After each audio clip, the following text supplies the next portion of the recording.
Social media کے صارفین بہت پریشان ہیں، بار بار میسیجز کر رہے ہیں، کالز کر رہے ہیں، اس لیے مجبوراً یہ سوال آپ کے سامنے رکھنا پڑ رہا ہے۔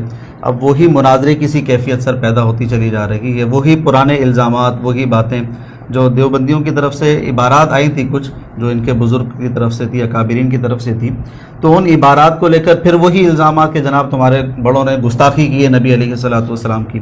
اسی طریقے سے وہاں سے الزامات لگتے ہیں کہ جناب جو رشید احمد گنگوہی صاحب کا فتویٰ آپ لگاتے ہیں تو وہ انہوں نے کہاں دیا گیا، اس کا کوئی ریفرنس ہے، حوالہ ہے کہ کیا کریں؟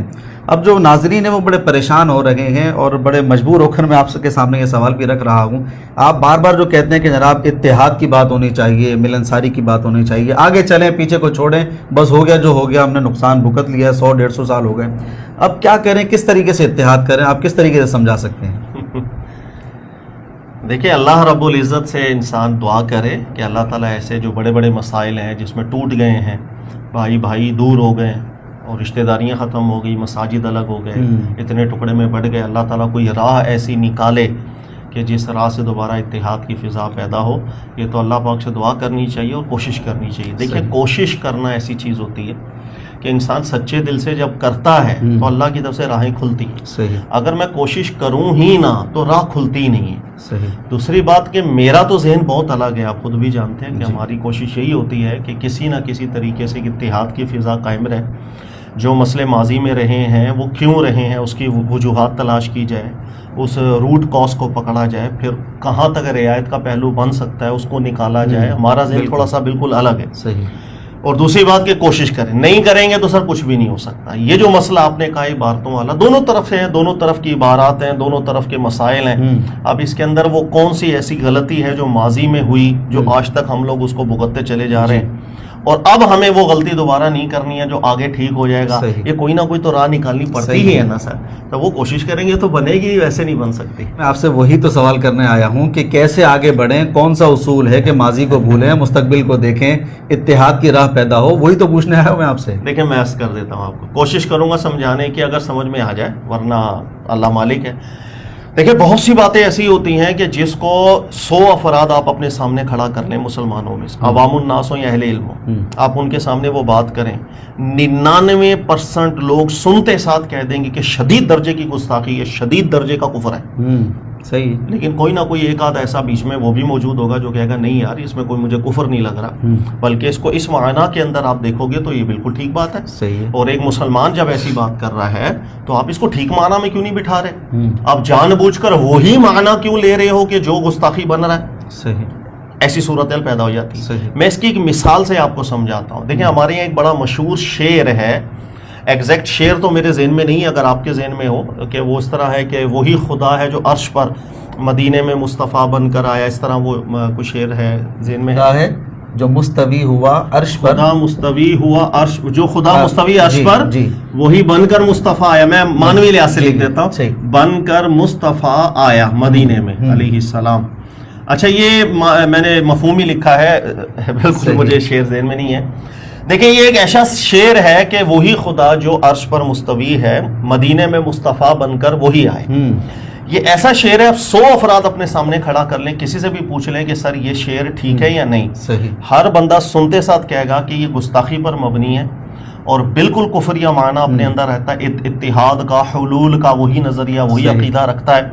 بلکہ آج بھی اگر آپ دیکھیں، میں آج کی بات آپ کو کر رہا ہوں، کسی بھی عالم دین سے آپ پوچھیں، چاہے اس کا تعلق دیوبند مکتبہ فکر سے ہو، بریلوی مکتبہ فکر کے علماء ہوں، یقیناً آپ کو ایک ہی جواب ملے گا کہ یہ کفریہ شعر ہے۔ سر میں اگر غلط کہہ رہا ہوں تو آپ مجھے بتا دیجیے، ایسا ہی ہے۔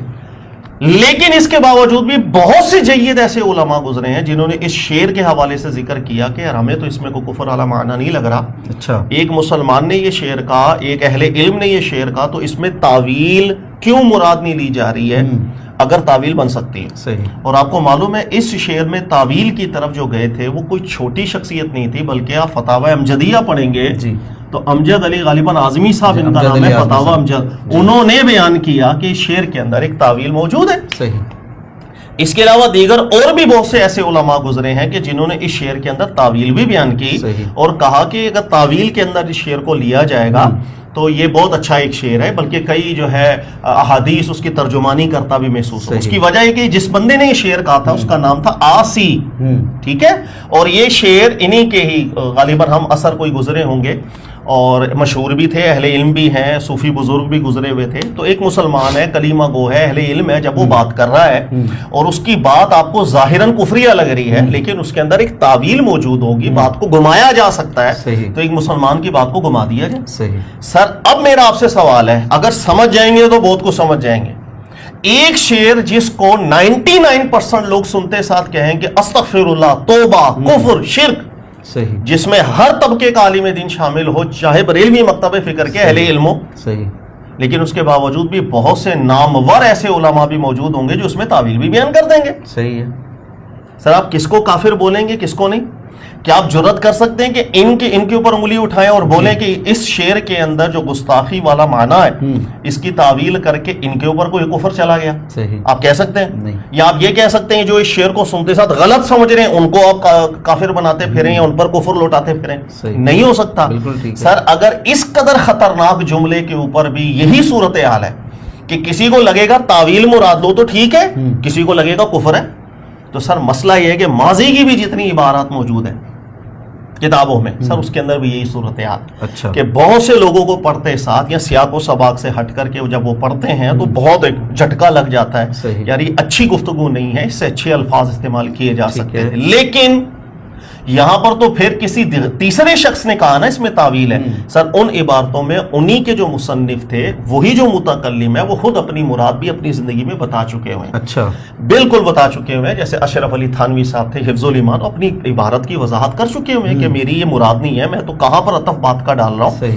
اسی طریقے سے دیگر بھی جو اہل علم ہیں وہ بھی اپنی باتوں کی وضاحت کر چکے ہوئے ہیں اپنی زندگی کے اندر۔ یہی وجہ ہے کہ آپ اس دور کو دیکھیں گے کہ ان عبارتوں کے اوپر کئی علماء نے کہا کہ یار تو بہت خطرناک عبارتیں ہیں، لیکن کئی علماء ایسے بھی تھے، جیسے علماء رامپوری جو علماء تھے کافی بڑی تعداد کے اندر، تو ان کا ذہن اس جانب گیا تھا، انہوں نے کہا کہ جب یہ مصنفین خود اپنی عبارتوں کے اندر وضاحت کر رہے ہیں کہ ہماری مراد یہ نہیں ہے جہاں تمہارا ذہن جا رہا ہے، ہماری مراد تو یہ ہے، کہا کہ جس وقت وہ تعویل کر رہے ہیں تو وہ کفر کو اپنے اوپر التزام نہیں کر رہے، اب ہماری کیا ضرورت ہے کہ ہم اٹھا کر کے ان کو کافر بناتے پھریں یا ہم بولیں کہ یار اب بھی تمہاری عبارتیں کفری ہیں، بلکہ متکلم اپنی بات کی وضاحت اچھے طریقے سے کرتا ہے۔ تو کہنے کا مقصد سر یہ ایک مثال سے اگر آپ کو سمجھ میں آئے بات تو اچھی طریقے سے میں نے سمجھا دی کہ بہت سی صورتیں ایسی ہوتی ہیں کہ جس میں اختلاف ہو جاتا ہے، کسی ایک کو لگے گا بہت خطرناک بات ہے، بہت گندی بات ہے، دوسرے کو لگ رہا ہوگا نہیں اس کے اندر تعویل ہے، آپ کیوں گندی طرف ذہن لے کے کیوں جا رہے ہو، اس کو اچھے معنی کی طرف کیوں نہیں محمول کر رہے آپ، جس طریقے سے اس شعر کے اندر تو سر راہیں نکل جاتی ہیں اگر ہم نکالنا چاہیں تو۔ لیکن اچھا یہاں پر مسئلہ یہ آتا ہے کہ پھر کیوں بریلوی حضرات نے 100 سال 150 سال سے یہی الزامات لگائے رکھے کہ جناب یہ گستاخی ہے، یہ تمہارے نبی سے بغض رکھتے ہیں، حسد کرتے ہیں، نبی سے محبت نہیں رکھتے ہیں، اس لیے ان کی زبان سے ایسے کلمات نکلے، یہ بالکل گستاخ ہو گئے، اسلام سے نکل گئے، تو یہ 150 سال سے کیوں زور لگائے ہوئے؟ سب سے پہلے دیکھیے گا تمام بریلوی علماء نے نہیں سر ایسا بالکل نہیں ہوا۔ ابھی میں نے آپ سے کہا کہ رامپور کے بہت سے علماء تھے جو کہہ رہے تھے کہ مصنفین جو ہیں جب وہ اپنے کلام کی بتا رہے ہیں وضاحت، اب ہم قائل کی طرف کچھ بھی حکم شرعی نہیں لگا سکتے۔ اس کے علاوہ بھی بہت سے اہل علم ایسے گزرے ہیں کہ جنہوں نے بالکل کہا کہ ہم کفر کی طرف نہیں جا سکتے۔ تو بالکل آپ یہ کہیں کہ 100% تمام کے تمام بریلوی علماء اہل سنت علماء جو تھے وہ سب کافر کہہ رہے تھے، ایسا بالکل نہیں۔ تو پہلے تو ہمیں ٹھیک کرنا چاہیے۔ اب دوسری بات دیکھیں، میں ایک چیز اور آپ کو سمجھا دیتا ہوں، ایک چیز ہوتی ہے رجوع اور ایک ہوتی ہے شدت۔ یہ دو چیزیں ہیں جو معاملات ماضی میں بھی خراب کیا، آج بھی خراب کرتے ہیں۔ شدت کیا ہوتی ہے کہ بات وہی کہ آپ نے ایک جملہ کہا اور میں اس جملے پر گرفت کر رہا ہوں۔ آپ نے جملہ کہا، آپ اپنے جملے کی خود وضاحت بھی کر رہے ہیں کہ خدا کے واسطے میری یہ مراد ہی نہیں، تو سر وزن کس کی بات کا مانا جائے گا؟ میری آپ کی؟ میں متکلم، عقل میں آتی ہے۔ تو سر اگر میں آپ کی بات کی وضاحت نہ لوں، اپنی بات ڈالوں، یہ ہو جاتی ہے شدت۔ صحیح ہے، اسے کہا جاتا ہے شدت. صحیح. لیکن دوسری صورت یہ ہے اگر کوئی عبارت ایسی آ بھی رہی ہے کہ مجھے پتا چل جائے کہ میرے منہ سے نکلا یہ جملہ لوگوں میں پریشانی کا سبب بن گیا ہے, عوام پریشان ہو رہی ہے, اہل علم کے اندر تھوڑی سی پریشانی لاحق ہو گئی ہے, لوگ سوالات پوچھ رہے ہیں اور بات کلمہ کفر تک کی جا رہی ہے, بات بھائی کفریہ باتیں نہیں ہے, جب مجھے یہ پتا چل رہا ہے تو اخلاقی طور پر واجبی طور پر امت سے فتنے کو ہٹانے کے لیے میں اپنی مراد کی وضاحت بھی کرتا اور کرنے کے ساتھ ساتھ میں رجوع بھی کر لیتا کہ بھائی یہ الفاظ اگر مناسب نہیں لگ رہے میں بالکل اس سے اچھے الفاظ کا چناؤ کر لیتا ہوں. اسے کہا جاتا ہے رجوع کا معاملہ. صحیح. سر یہ دونوں کام ماضی میں ہونے چاہیے تھے جو نہیں ہوئے. اچھا. یہاں شدت ہوئی وہاں رجوع بھی نہیں ہوا. اچھا. یہ دو چیزیں ہوئی. صحیح. یہاں پر متکلمین کی طرف سے اپنی وضاحت ضرور آئی اور بہت اچھی بات ہے جب متکلم اپنی بات کی وضاحت کر دے. پھر شدت نہیں ہونی چاہیے تھی لیکن یہاں پھر بھی شدت ہوئی ہے, یہ مسئلہ. لیکن یہاں حق یہ تھا وضاحت کرنے کے بعد ان کو رجوع کر لینا چاہیے. بھائی مثال کے طور پر ایک خواب آیا اشرف رسول اللہ والا, وہ جو بڑا مشہور ہے. اب بات خواب کی ہی ہے, معلوم ہے ہمیں خواب کی, اس کی ایک تعویل بیان کر دی گئی لیکن لوگوں کے اندر تھوڑی پریشانی بن گئی, یار ایسے کیسے ہو گیا, وہ کلمہ پڑھ رہا ہے ایسا, بھائی بے چینی پیدا ہو رہی ہے. میں اپنی اس جواب کی وضاحت ضرور دے دیتا تاکہ بھائی متکلم ہے وہ زیادہ بتا سکے, لیکن ساتھ ہی ساتھ میں یہ بھی اقرار کر لیتا کہ بھائی یہ الفاظ اگر نہیں اچھے لگ رہے ہیں ہم رجوع کر لیتے ہیں. سر رجوع کرنا یاد رکھیے گا کبھی بھی شان گھٹاتا نہیں ہے, امت سے فتنے ہٹا کے چلا جاتا. اگر رجوع ہو چکا ہو وضاحت کر دی جاتی بہت اچھا, اس کے باوجود بھی رجوع کر لیا گیا ہوتا تو سر نتیجہ کیا نکلتا, وہ سارا فتنہ بیٹھ چکا ہوتا. صحیح. آج ایک ہوتے, لیکن اگر شدت نہ ہوتی پھر بھی فتنہ بیٹھ گیا ہوتا, آج ایک ہوتے.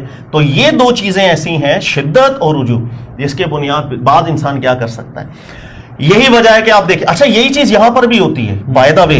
ابھی ہم ذکر کر رہے ہیں جیسے اہل علم علماء دیوبند کی کہ وہاں سے رجوع نہیں ہوا اور یہاں شدت ہوئی. اچھا اسی کو الٹ بھی آپ کر سکتے ہیں کہ جب یہ بات الٹ ہو جائے, یعنی کوئی بات ایسی ہو کہ جو بریلوی طبقہ ان کی کتاب سے کوئی دکھا دی جائے تو ایسا ہی ہوتا ہے کہ رجوع نہیں ہوگا اور دوسری طرف شدت چلی جائے گی. دونوں طرف ایسا ہی ہوتا ہے. مثال کے طور پر جیسے وہ بڑی مشہور اکثر جو ہے دیوبند اہل علم جو ہیں وہ اعتراض کرتے ہیں, فتاوی رضویہ کے اندر مختلف باتیں آئی ہیں. ایک جگہ بہت نازیبا جملہ بھی آیا ہے اس طرح مفہوم جس کا یہ ہے کہ سائل کو کہہ دیا گیا کہ تمہارے استدلال کو مانے تو اس کا مطلب ہے اللہ کے نبی علیہ الصلوۃ والسلام کی, مطلب آگے جملہ تھوڑا سا اچھا جملہ نہیں ہے سر. اب لیکن جواب کیا دیا جائے گا, جواب کیا دیا جائے گا سر یہ نہ رجوع نہیں کیا جائے گا تعویلات کی, نہیں ان کی مراد یہ نہیں تھی, مراد یہ ہے, مراد وہ ہے, اور دوسری طرف بھی شدت کر دی جائے گی, نہیں یہ بھی گستاخ ہے, یہ بھی کہے. سر دونوں طرف اصل میں مزاج ایک ہی. یہ وہ غلطیاں جو ماضی میں ہوئی تھی سر کاش آج ہم نہ کریں, آج ہم بچ جائیں, تھوڑی سی شدت کم کریں. جب متکلم اپنی بات کی وضاحت کر رہا ہو تو سر مجھے پھر حق نہیں ہوتا کسی چیز کا. دیکھیں ایک شخص ہے, میں اس کی چھوٹی سی مثال دیتا ہوں. ایک شخص ہے اس نے کھلے عام بولا 100 مجمع کے اندر میں پکا کافر ہوں. سر یہ جملہ سنتے ساتھ میں بھی اگر یوٹیوب کے اوپر بھی بات کر دوں, سننے والے ہیں 10 افراد سن رہے ہیں مجھے اور میں سب کے سامنے اعلان اعلان کروں میں پکا کافر ہوں, سننے والے بے چین ہو جائیں گے, ان کو پریشانی لاحق ہو جائے گی, وہ کہیں گے یار یہ کیا ہو گیا, وہ کیا ہو گیا, یار اسلام چھوڑ دیا اس بندے نے یا دین سب کے ذہن کے اندر ایسے ہی جائے گا چاہے میں 1 لاکھ بند. لیکن آپ نے آ کے مجھ سے پوچھ لیا, آپ نے کہا سر میں نے آپ کے جو منہ سے یہ جملہ سنا ہے آپ کی کیا مراد تھی. پھر میں نے بولا, میں کہا میری مراد یہ ہے کہ ہر مسلمان سچا کافر بھی ہوتا ہے, مومن اس وقت تک سچا مومن نہیں ہو سکتا جب تک وہ سچا کافر نہ ہو, کیونکہ قرآن پاک کی اصطلاح کے اندر کفر جو ہے نا, کافر کفر یہ معنی اضافی رکھتا ہے, یہ نسبتوں کے ساتھ چینج ہوتا ہے. کافر جس کو ہم کہتے ہیں وہ بھی کافر ہوتا ہے, مسلمان بھی کافر ہوتا ہے, وہ حق کا کافر ہوتا ہے, یہ نا حق اور طاغوت کا کافر ہوتا ہے. جیسے اللہ نے قرآن میں ارشاد فرمایا وَمَن يَكْفُرْ بِالطَّاغُوتِ, جو سچا کافر ہو جائے طاغوت کا, یؤمن باللہ ایمان لے آئے اللہ پر, فقد استمسک بالعروۃ الوثقی, مضبوط رسی تو اس نے پکڑی. اسی طرح حضرت ابراہیم علیہ السلام نے فرمایا تھا کفرنا بکم وبدا بیننا وبینکم العداوۃ, ہم تمہارے کافر ہو گئے, اے باطلو ہم تمہارے کافر ہو گئے اور تمہاری حق اور باطل کی اب دشمنی قیامت تک چلے گی. تو سر کافر کا اطلاق ہے. اب آپ نے جب مجھ سے پوچھا اور میں وضاحت کر رہا ہوں, میں نے کہا میں نے تو کہا میں پکا کافر ہوں, اس معنی میں نے کہا ہے کہ طاغوت کا کافر ہوں میں. سر اب بتا دیجئے کہ میری بات کی وضاحت نہیں مانی جائے گی کیا؟ بالکل بالکل مانی جائے گی. تو جس وقت آپ متکلم کی طرف رجوع کرتے ہیں تو بہت سے جملے جو صریح کفر لگ رہے ہوتے ہیں لیکن اب کفر نہیں لگ رہے ہوتے, اب تو بالکل عین ایمان لگ رہے ہوتے ہیں, ٹھیک. لیکن اگر آپ شدت کرنے لگ جائیں, میری وضاحت آنے کے باوجود آپ نہیں, تو نے چونکہ کہہ دیا تھا کہ میں کافر ہوں تو کافر ہو گیا, تو کافر ہو, تو سر آپ شدت, میں فتویٰ دے چکا تھا, اب میں رجوع کیسے کروں؟ اب کیسے, اب رجوع نہیں ہوتا ہو سکتا. تو کہنے یہی دو چیزیں آ جاتی ہیں, شدت اور رجوع. یہ وہ غلطی ہے جس سے ماضی میں امت ٹوٹی ہے, صحیح, اور اتنی ٹوٹ گئی ہے, بھائی بھائی ٹوٹ گئے, نسلیں ٹوٹ گئیں. صحیح. سر ایک نکاح کے اندر قاضی دوسرے فرقے کا آ جائے تو ہم کہتے ہیں نکاح نہیں ہوا, تو تجدید ایمان کر. کسی مسلک والے سے نکاح ہو جائے, اولادیں حرام قرار پاتی ہیں. بالکل. عید الاضحیٰ آ جائے تو بالکل چھری پھیر دی جائے تو جانور حرام. اتنی ہم امت ٹوٹ گئی اس دو عیب کی وجہ سے کہ رجوع کے لیے ہمارا دل مائل نہیں ہو رہا ہوتا اور شدت آ جاتی ہے. سر آج یہ ہے سولوشن, تھوڑی سی شدت کم کریں, متکلم اپنی بات کی وضاحت کرے, اس کی بات کی وضاحت کو قبول کیا جائے. میں اس میں اللہ کے رسول پاک علیہ السلام کی ایک سنت سے بس میں ایک ذکر کر دیتا ہوں, اس کے بعد آپ پھر کچھ اور بات کریں. نبی پاک علیہ السلام کے مبارک زمانہ میں صحابہ کرام میں ظاہر ہے بہت سے لوگ ایسے تھے جو منافق بھی تھے. منافقوں کی پہچان پتہ کیا ہوتی تھی؟ اللہ نے قرآن میں ذکر کیا, وَإِذَا خَلَا بَعْضُهُمْ وَإِذَا خَلَوْا إِلَىٰ شَيَاطِينِهِمْ قَالُوا إِنَّا مَعَكُمْ, کہ وہ اپنے جب اپنی ٹیم میں اپنے لوگوں کے پاس جاتے تھے, یار ہم تمہارے ساتھ ہیں, ان کے ساتھ تھوڑی ہیں, یہاں کی بات وہاں کرنا. یہ سب سے مین مشغلہ تھا منافقین کا, مسلمانوں کو ضرر دینے کے لیے. جب ہجرت ہوئی ہے تو بہت سے مسلمان تو ہجرت کر کے آ گئے, کچھ لوگ وہاں پر ہجرت نہیں کر پائے تھے, وہ ان کے لیے عذر تھا. ایک صحابی تھے, ان صحابی کو انہوں نے کچھ ایسی بات مکہ والوں کو دی, بھجوا رہے تھے, مخبری جسے کہتے ہیں, تاکہ وہ گارنٹی دے دیں کہ یار میری فیملی بچے وہاں پر ہیں, ان کو کوئی ضرر نہ دی جائے. اچھا, اس مخبری کے اندر بات بھی ایسی کی تھی کہ جو بات تھی تو مسلمانوں کے حوالے سے, لیکن کوئی اتنی زیادہ تکلیف دہ بات نہیں. یہ بات لیک آؤٹ ہو گئی, یہ بات پتہ چل گئی کہ بھائی فلاں جو شخص ہے اس نے مخبری کی ہے. اس وقت سب سے بڑی دلالت منافق ہونے کی یہی تھی. تو صحابہ کرام جمع ہوئے, اس شخص کو لے کر کے آ گئے اور رسول اللہ صلی اللہ علیہ وسلم کے سامنے کہا یہ منافق ہے, اس کو قتل, اس کا حق ہی ہے کہ اس کو قتل کر دیا جائے. اس نے مسلمانوں کو تکلیف دی, ضرر دیا, خیانت کی ہے, دھوکہ دیا اللہ کے رسول پاک علیہ السلام کے. میرے نبی صلی اللہ علیہ وسلم نے جب اس شخص کی طرف دیکھا, اس سے وضاحت طلب کی کہ آپ کا مقصد کیا, یہ مخبری کیوں کی آپ نے؟ تو سر اس شخص نے اپنی بات کی وضاحت خود کی. اس نے کہا اللہ کی قسم, اے اللہ کے رسول پاک علیہ السلام, اس دل کے اندر ایمان کے علاوہ کچھ نہیں, نہ میں نے نفاق کی بنیاد کے پر یہ مخبری کی, نہ کچھ. میری فیملی, بیوی بچے وہاں پر مجبور تھے, ان کو تکلیف کا مرحلہ تھا, تو میں نے ایک خبر اس وجہ سے بتائی کہ جس کے بدلے میں انہوں نے سیکیورٹی دی تھی میرے گھر والوں. سر رسول اللہ صلی اللہ علیہ وسلم نے اس شخص کی اپنی صفائی کو قبول کیا تھا, اور نبی علیہ السلام نے صحابہ سے بھی فرمایا تھا اسے کوئی کچھ نہ کہے, یہ بدر میں ہمارے ساتھ شریک ہوا تھا, اس کو کوئی کچھ نہ کہے. تو سر کہنے کا مقصد, متکلم جب اپنی بات کی وضاحت کر دیتا ہے نا, پھر خلاص, اس کے بعد آپ کیا کریں گے بھائی. تو یہ میں نے ایک چیز عرض کر دی, حل نکل آتا ہے کوشش کی جائے تو. اچھا, جس طریقے سے بریلوی حضرات کی طرف سے فتوے لگائے گئے یا آج بھی الزامات لگائے جا رہے ہیں کہ بھئی گستاخانہ عبارتیں ہیں, اسی طریقے سے دیوبندی حضرات کی طرف سے بریلوی حضرات پر بڑے خطرناک الزامات لگائے جا رہے ہیں. بھئی بالفرض احمد رضا خان کا ایمان ثابت کرو. اب اتنی شدت کی حرکتیں ہونے شروع ہو گئی ہیں کہ جو قبروں میں چلے گئے ہیں ان کے ایمان و کفر پہ باتیں ہوں گی, ان کا ثابت کرو. بھئی کیوں کریں ان کا ثابت, یہ اتنی شدت کیسے ہو؟ سر یہ دو ہی چیزیں میں نے آپ سے ذکر کیا, شدت ہوگی ایک طرف, رجوع نہیں ہوگا دوسری طرف. یہی مسئلہ ہے, یہ چلتا چلا جائے گا جب تک آپ اس کا کوئی راہ, کوئی حل تلاش نہیں کریں گے. دیکھیں میری طرف سے ہو یہ رائے کہ سامنے والے کا کوئی عذر قبول نہیں کیا جا رہا, اس کی وضاحت تک قبول نہیں کی جا رہی, وہ اپنی عبارت کی وضاحت کرے, میں پھر بھی نہیں مان رہا ہوں. تو سر دوسری طرف والا بھی جب اس شدت کو دیکھے گا تو وہ آپ کی آج نہیں تو کل کوئی نہ کوئی کمزوری ملے گی. جیسی کمزوری ملے گی پھر وہ پکڑ لے گا, پھر وہ چھوڑے گا کیوں؟ 100 سال سے آپ نے چھوڑا تو وہ تو بدلے لے گا چن چن کے, سیدھی سی بات ہے, عقل میں آتی. تو ان کے ہاتھ میں بھی, جو دیوبند علماء, ان کے ہاتھ میں بھی ایک گیدڑ سنگھی کیا کہتے ہیں اس کو, وہ آئی ہوئی ہے, اور وہ ہے رشید گنگوئی صاحب کا کوئی فتویٰ ہے غالباً, جو مشہور یہ ہے کہ انہوں نے نہیں لکھا تھا, اس کا کوئی ثبوت موجود نہیں ہے, لیکن حسام الحرمین اس کی طرف کوئی اشارہ کیا گیا ہے. تو ان کے ہاتھ کے اندر ایک چیز آ گئی ہے, وہ لے لے کے اب گھومتے ہیں سب کے پاس. ہمیں بھی کئی دفعہ سوالات آ جاتے ہیں, بھائی وہ فتویٰ کا ہے, میرا تعلق ہی نہیں ہے, بھائی میرا تو فرقے سے بھی کسی سے تعلق نہیں, مجھ سے نہ پوچھو بھائی ایسے سوالات. ہم تو ادباً یہ عرض کرتے ہیں چھوڑ دو یار ان مسئلوں کو, بہت ہو گیا, 100 سال لڑ لیا, بس دلی مرا یار, بس کر دو, اب کتنا لڑنا ہے. آپ کچھ مل کر کے آگے کی طرف جائیں, راہ نکالیں. دونوں طرف سے شدت کی کمی آئے, رجوع کا بھی ایک مادہ پیدا ہو, اللہ کرے, جب تک یہ نہیں ہوگا کچھ بھی نہیں ہو سکتا آگے. ٹھیک ہے سر, اچھا لگا, سمجھنے کا مزہ آیا, لطف آیا جس طریقے سے آپ نے سمجھایا, اور اس طریقے سے اختلافات دور ہو سکتے ہیں. اور بہترین نتیجہ آپ نے بتایا کہ مستقبل کی طرف دیکھنا چاہیے. بہت لڑ لی ہے, بہت بھیڑ لی ہے, عوام اس کے اندر جو ہے نا پستی چلی جا رہی ہے, اور فرقہ واریت کی وجہ سے وہی جو آپ فرما رہے ہیں کہ جناب ایک نکاح میں صحیح طریقے سے جمع نہیں ہو سکتے, ذبح کا مسئلہ آ جاتا ہے, شادیوں کا مسئلہ. بڑا اچھا ہے, یہ آپ نے صحیح طریقے سے سمجھا دیا. اور میں کچھ سوالات لے کر آیا تھا, میں نے کہا کچھ عبارتوں کی بھی وضاحت کر دیں. اگر جو 4-5 عبارتیں ہیں اہل دیوبند حضرات کی طرف سے, تو ان کی وضاحت تھوڑی ہم کر دیتے ہیں کسی پروگرام میں, لیکن اب چونکہ پروگرام کا وقت ختم ہو چکا ہے تو انشاءاللہ پھر اگلے کسی پروگرام میں ان عبارتوں کے حوالے سے ہم ذکر کر دیں گے.